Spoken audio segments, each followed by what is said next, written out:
positivo en Bolivia antes de entrar a las particularidades y a lo que te quisiera comentar. Primero, el sistema tributario en Bolivia lamentablemente ha terminado convirtiéndose más en un sistema de coacción, de persecución, eh, más de problemas, ¿no es cierto?, de multas que un sistema de desarrollo económico, ¿no? Entonces, todo el sistema hoy en día impositivo, en lugar de facilitar que los ciudadanos produzcan, inviertan, crezcan, muchas veces este sistema está diseñado más como te digo, vigilar, sancionar y castigar, ¿no? Entonces el empresario o el profesional, el pequeño productor no siente pues que el Estado sea un aliado para generar riqueza, sino más lo ve como un aparato burocrático que lo es, que constantemente busca errores formales, que si te has saltado una fecha para aplicar multas, recargos, sanciones, etcétera, etcétera, etcétera, ¿no? Entonces no es un problema, por si acaso, netamente administrativo, es un problema estructural lo que tenemos en Bolivia.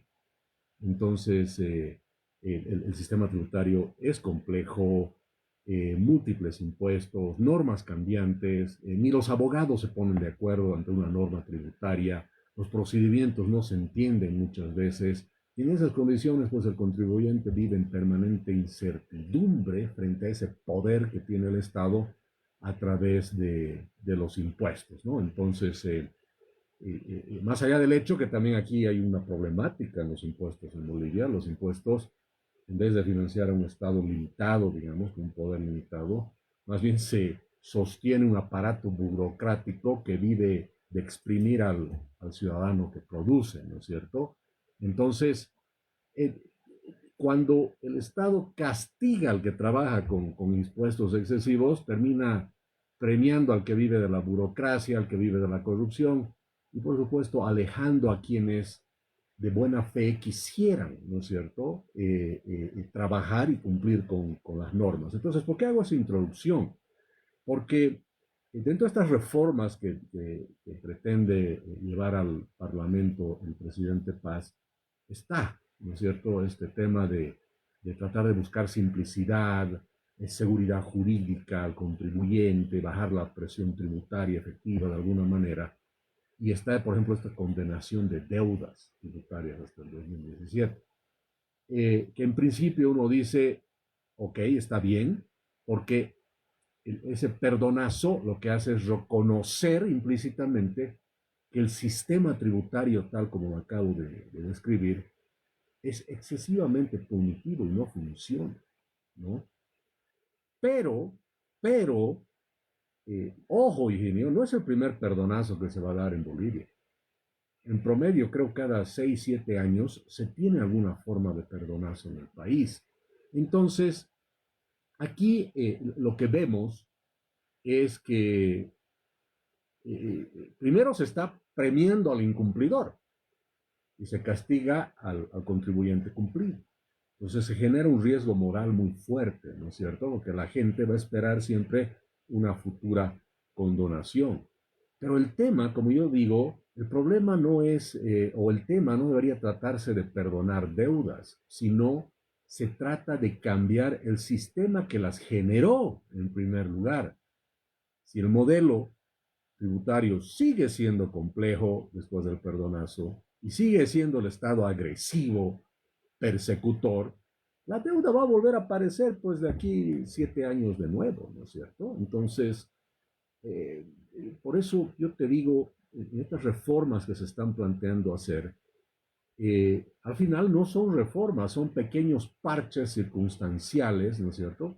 Sí tienen la intención de ayudar al contribuyente, al ciudadano, pero no solucionas el tema de fondo, ¿no es cierto? El problema de fondo, donde primero la misma autoridad tributaria, el gobierno entienda que el contribuyente no es el enemigo, el contribuyente más bien es el verdadero financiador del país, ¿no es cierto? Y la mejor reforma tributaria no es pues parchar con perdonazos o cositas aquí o allá. La verdadera reforma tributaria es reducir el tamaño del Estado que los consume, ¿no? Que consume los tributos. Y por supuesto, eh, lo que decía, ¿no? Tenemos que entender que cuando el Estado castiga al que trabaja con impuestos excesivos, termina premiando al corrupto, al que vive de la corrupción, y por supuesto eh, es importante que el sistema tributario no sea una barrera entre el ciudadano y el Estado, ¿no es cierto? O sea, más bien algo que haga que la gente trabaje tranquila, produzca, y el Estado haga su propio rol, ¿no es cierto? Pero su rol tiene que ser de generar un sistema tributario fundamentalmente que sea fácil, que sea ágil, y no sea un sistema de persecución. Entonces, claro, te perdono ahora, otra vez, pero si me perdonas ahora y el sistema sigue siendo igual de complejo, en 7 años, 5 años, vas a tener que hacer otro perdonazo tributario. Entonces hay un tema de fondo, un tema estructural que todavía no se está resolviendo. Jaime, en ese contexto lo que estás diciendo es que hay que cambiar el sistema y otro economista ha dicho casi en parte coincidente contigo que es un parche más, o sea, un parche más, o sea, el código está puro parches, puro decretos y demás cosas y ha perdido coherencia. El código tributario tiene 40 años Así es. ya y no se ha modernizado y solamente ha sido parchado. ¿Crees que ya deberemos cambiar nuestro código y quizás eso sería el verdadero cambio estructural del sistema en vez de estar con una medida más que se contrapone a otra? Así es, así es. Ha tenido su tiempo, ha tenido su función, pero tiene tantos parches, tantas reformas. Y aún así, Higinio, está totalmente desactualizado ese sistema. Hoy en día la economía es más digital, estamos ya en la era del conocimiento, las transacciones comerciales, entre los servicios que existen, hay servicios ya a larga distancia. Bolivia se ha quedado en los 90, ¿no es cierto? Hoy en día, por ejemplo, no estoy diciendo que se les cobre impuestos, pero la autoridad tributaria ni siquiera sabe qué hacer, ¿no es cierto? Con actividad que se hace en Internet, con la actividad de gente que trabaja fuera de Bolivia, pero hace negocios en Bolivia, o al revés, gente de Bolivia que hace negocios fuera de Bolivia. Tienen que ser libres de hacer esos negocios. Pero cuando la norma no es clara, empieza a perjudicar, ¿no es cierto? Por falta de claridad. Y ojo, un sistema tributario antiguo, opaco, no recauda mejor, sino que genera privilegios y redes de corrupción. Seamos claros, no podemos generalizar las cosas, pero es bien sabido que en impuestos en general, voy a hablar del sistema impositivo del Estado, no necesariamente el Servicio de Impuestos Internos, que es parte de esas redes de corrupción, pero en general, los impuestos se negocian en Bolivia. Hay tramitadores de impuestos. Ah, su impuesto es 10.000 bolivianos, por 5.000 bolivianos se le puede hacer una rebaja significativa. O podemos hacer desaparecer impuestos, ¿no es cierto? Y hemos escuchado en alcaldías, pequeños municipios, o sea, todo el sistema tributario de Bolivia está corrompido y en muchos casos atrapado en redes de corrupción. ¿Por qué? Por algo muy sencillo.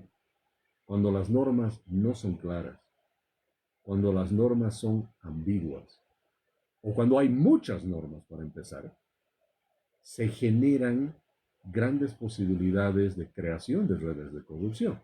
Cada norma, cada circular, cada resolución es un elemento potencial de corrupción, ¿no es cierto? Entonces, eso es lo que está pasando en el país. Por eso hay que hacer una reforma total, completa y absoluta. En su momento, la 843, en su momento, cuando salió, era una reforma estructural. Sí, cumplió su función. Y quiero acabar con una idea antes que me olvide, que es importante.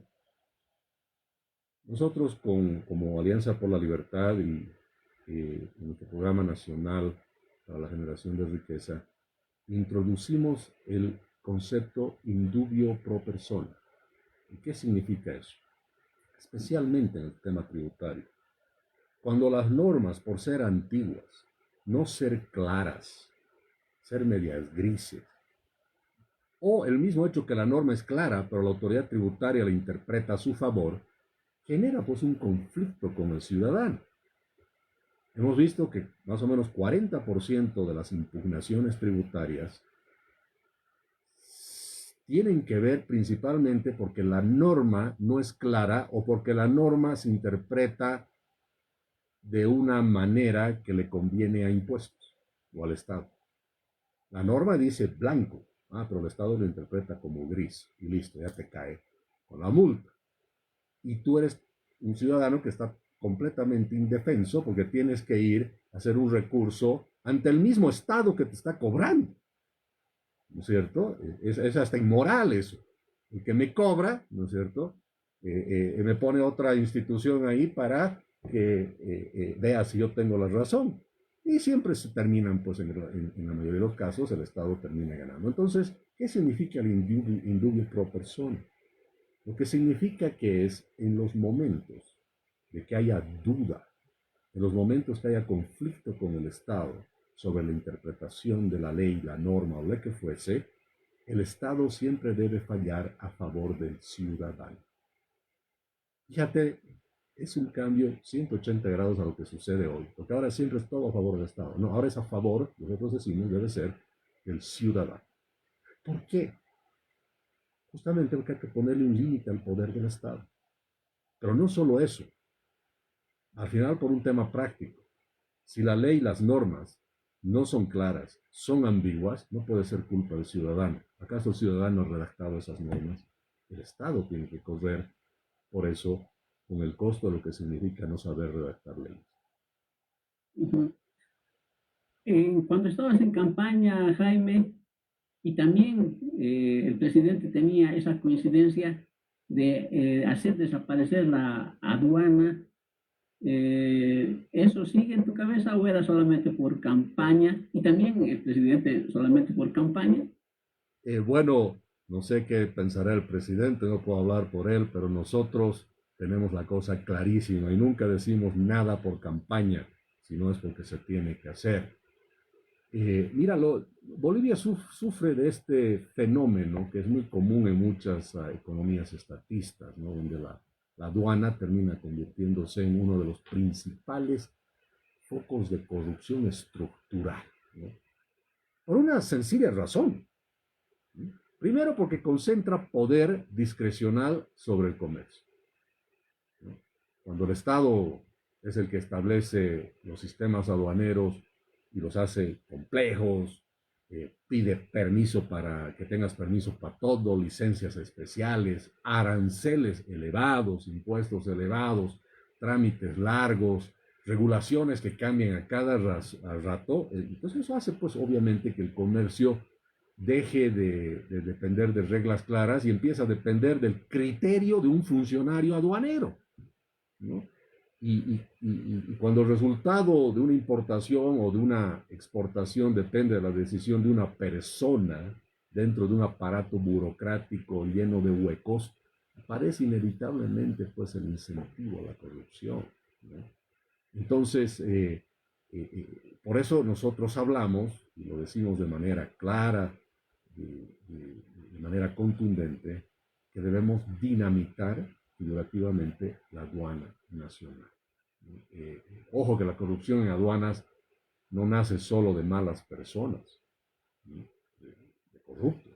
Nace de sistemas donde un funcionario tiene demasiado poder. Y por eso creemos que la corrupción en el sistema aduanero de ninguna manera se combate pues con más controles, con más policías, con fuerzas armadas, ni con más burocracia. Se combate eliminando el sistema que crea incentivos para la corrupción, ¿no es cierto? Entonces, con reglas simples, con impuestos y aranceles reducidos de manera dramática, nosotros entre 0 y 6% máximo. Entonces, eso hace que cambie la estructura aduanera, no como ahora que el sistema aduanero complejo protege a los corruptos, ¿no? En cambio, cuando ya sea más sencillo, más transparente, va a ser un sistema aduanero que va a proteger al comercio honesto, ¿no es cierto? Entonces, para que eso suceda, en dinamitar, entre comillas, la aduana nacional, nosotros pues lo que proponemos en realidad es dinamitar impuestos y aranceles, bajarlos entre 0 y 6%. ¿Por qué existe el contrabando? Porque existen aduanas complejas con impuestos altos. Por eso existe. Hemos hecho dos cosas importantes. Hemos hecho un análisis profundo del sistema aduanero boliviano y hemos llegado a la conclusión de todo lo que acabo de decir. Y por el otro lado, nos ha quedado claro que esos impuestos y aranceles son el gran problema. Pero necesitas aduanas, claro, porque cumplan una función principalmente de vigilar que no haya narcotráfico, no haya tráfico de armas ilegales, lucha contra el terrorismo, contra el lavado. Y lógico, que no te metan pues al país, no sé, pues un queso podrido, ¿no es cierto? Y te lo traten de vender aquí, o un medicamento que está expirado o que sea ilegal en el mundo y nos lo están metiendo a nosotros. Entonces, para eso debería estar esencialmente la aduana. Por el otro lado, yo personalmente he trabajado mucho con contrabandistas que me han llamado y me han dicho: Jaime, hagamos una mesa de trabajo para trabajar y ver qué genera el contrabando en Bolivia. Y de ahí nace todo lo que te acabo de decir. Eh, el contrabando, al final, la conclusión de esas reuniones ha sido que no se derrota el contrabando, te repito, llenando las fronteras de soldados y de policías, se derrota eliminando el sistema, ¿no es cierto? Ese sistema que hace más rentable violar la ley que cumplirla. Entonces, cuando se hace el análisis del costo del contrabando, porque el contrabando no es gratis, ¿no? Tiene costo. Las coimas que pagan es parte del costo operativo del contrabando. Entonces se ha visto que el contrabando tiene un costo alrededor del 12%. Ese es el costo de contrabandear a Bolivia, más o menos, 12%. Entonces, si tú pones impuestos y aranceles que en total son del 10%, o en nuestro caso hablamos del 6%, claramente te va a ser más barato ser formal y traer las cosas legalmente al país que ilegalmente, que es más caro. Seamos claros, el tema del contrabando es un tema netamente de incentivos económicos. El contrabandista, ¿por qué trae productos de contrabando a Bolivia? Porque hay una alta demanda por sus productos. ¿Por qué? Porque llegan más rápidos, de una manera más eficiente, y no solo eso, son más baratos. Entonces el consumidor prefiere esos productos. Ahora, a través de tus pantallas yo hago la siguiente pregunta. Mira, ahorita, 5 de marzo, casi mediodía, que te llame o nos llame un ciudadano boliviano que nunca ha comprado algo de contrabando. No va a sonar el teléfono, ¿no? Ah, pero queremos luchar contra el contrabando. O sea, queremos luchar contra el contrabando, porque todos los ciudadanos consumimos contrabando. Entonces, hay que cambiar el sistema, hay que dinamitar la aduana nacional, ¿no es cierto? De eso se trata. Repito, el contrabando se va a desarrollar no poniendo más reglas, poniendo más burocracia, poniendo más multas y más soldados. Se va a derrotar eliminando el sistema que causa ese contrabando. Ese sistema que hace más rentable violar la ley que cumplirla. Jaime, esa eliminación de ese sistema podría coincidir con lo que hemos hablado antes, con el sistema de impuestos, como planteaba este otro economista, unir aduana e impuestos en una sola institución, porque también hay contradicciones entre una y otra. Entonces, si hubiera una, quizás con sus dependencias, una para aduana y otra para impuestos, quizás podría ser más coherente y más simple o no. todo lo que sea más coherente, más simple, más sencillo y transparente siempre va a ser más bienvenido. Pero ojo, no se trata simplemente, repito, de un tema administrativo burocrático, ¿no es cierto? No simplemente decir, unamos estas dos cosas y ya está. No, si se va a dinamitar, entre comillas, la aduana nacional, hay que dinamitar también el sistema tributario. Y los dos dinamitados que trabajen juntos, ¿no es cierto? Eh, eh, hay que dinamitar la aduana, hay que dinamitar impuestos, hay que eliminar esos controles excesivos, esa burocracia excesiva, ¿no es cierto? Entonces, dinamitar significa eliminar el sistema que convirtió el comercio en rehén de la corrupción y la burocracia. Y si se logra eso, fusionando los dos, pues bienvenido, bienvenido, por supuesto que sí. Porque la verdadera lucha, como te digo, contra la corrupción, sea en impuestos, sea en aduana, va a comenzar cuando se elimine ese poder tan discrecional que tienen los funcionarios públicos en aduana y en impuestos, ¿no? Ahora, como estás hablando, apuntando de los funcionarios y que están en el entorno de la corrupción, eso se debe a la politización también de las instituciones, porque a veces entran sin el conocimiento o por mucho conocimiento más bien en corrupción. Y la aduana e impuestos, cuando se habla políticamente, es un botín, ¿no? O sea, se reparten y dicen, ¿dónde van? Ah, a la aduana. Pues, si estoy trabajando en la aduana, una maravilla, digamos, ¿no? Porque, porque se sabe que va a haber corrupción, aunque pocos lo dicen abiertamente. Entonces, ¿qué se tendría que hacer con los funcionarios para no entrar nuevamente? Quizás cambia el sistema, pero los funcionarios se han dado la manera de seguir con la corrupción. Es que primero, ¿no? Como yo siempre digo, la corrupción es directamente proporcional al tamaño del Estado. Un Estado grande, obeso, lleno de burócratas, lleno de pasos, procedimientos, reglas, impuestos, tasas, licencias, siempre va a tender a ser corrupto. Porque siempre va a aparecer el funcionario que te dice, yo te ahorro tiempo saltándote todos estos puentes, ¿verdad? Entonces lo que tienes que hacer es reducir los puentes para que el funcionario no tenga que negociarlos, ya no van a existir. Entonces, la mejor política de corrupción es complicar las cosas. Y eso es lo que ha hecho el Estado boliviano. Ha complicado las cosas porque sabe que genera hechos de corrupción y es alguna forma de redistribuir riqueza, ¿no es cierto? Eh, Ojo, y hago un paréntesis aquí. Los ciudadanos que creen que la corrupción surgió así nomás en los últimos años en Bolivia, no es tan así. Se ha creado un sistema para que la corrupción funcione mejor. Se han creado mecanismos, hasta a propósito, uno diría, han creado reglas, pasos, procedimientos para complicarle la vida al ciudadano, porque saben que eso genera posibilidades de mayor corrupción. La corrupción, ojo, durante el gobierno del MAS ha sido un mecanismo de redistribución de riqueza. O sea, así se ha contemplado la corrupción. Por eso nunca han luchado contra la corrupción, más bien la han fomentado. Entonces, por el otro lado, haciendo la antítesis de eso, la mejor política anticorrupción es la simplificación radical de los procesos.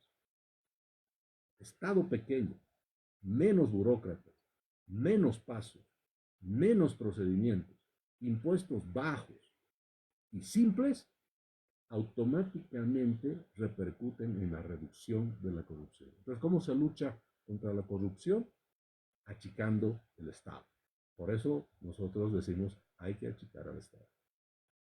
Achicando el Estado es reduciendo funcionarios y mejorando la tecnología y cambiando el sistema. Con eso ya Todo lo que estamos bien. significa achicar, achicar significa, en la palabra esa achicar, entre comillas, está menos burócratas, menos reglas, menos funcionarios, menos procedimientos, menos tiempos para hacer las cosas, digitalizar, usar la tecnología. Hoy día con la inteligencia artificial se puede hacer muchísimas cosas.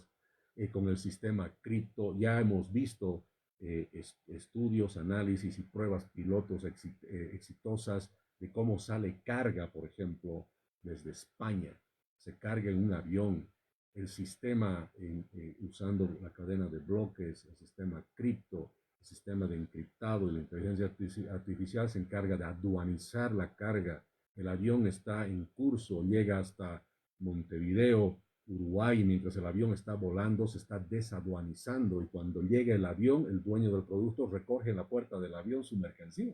Imagina. Y se ha cumplido todos los procesos aduaneros.